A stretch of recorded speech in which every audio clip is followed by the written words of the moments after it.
In this video, I will show you how to average numbers if the cell ends with a specific text in Excel like this. So let's get started. In this Excel sheet, I have some food item names in this column. Now, I want to average the food item quantities whose name ends with the on text. In other words, I want to average cells that end with the specific text on.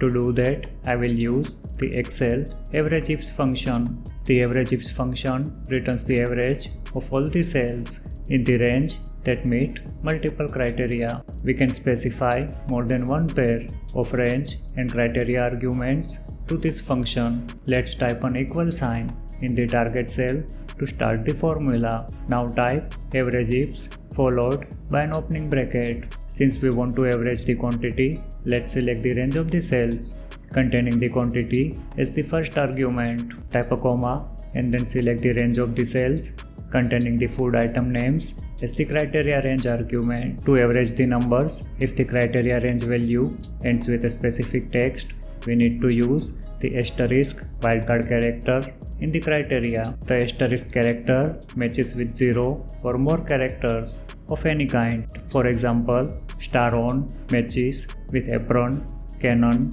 union, mason, and so on, but does not match with convo, donut, ronin, or onset. So let's enter star on in the double quotes as the criteria argument. Type the closing bracket and hit the enter key to complete the formula. As you can see, we now have the average of the cells if the cell value ends with a specific text. The averageIfs function is not case sensitive. That means irrespective of the case of the food item names, the averageIfs function returns the average of the values, as we can see from this example.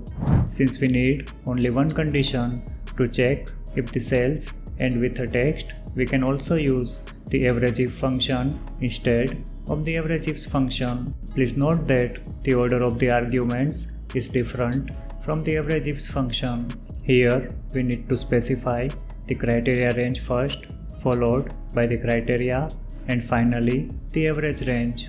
Just like the averageIfs function, the averageIf function is also not case sensitive. So even if the food item names are mentioned in the upper, lower, or mixed cases, the averageIf function returns the average of the quantities. Watch these videos for more Excel tips, tricks, and how-to tutorials. If you found this video useful, please like the video and subscribe to our channel.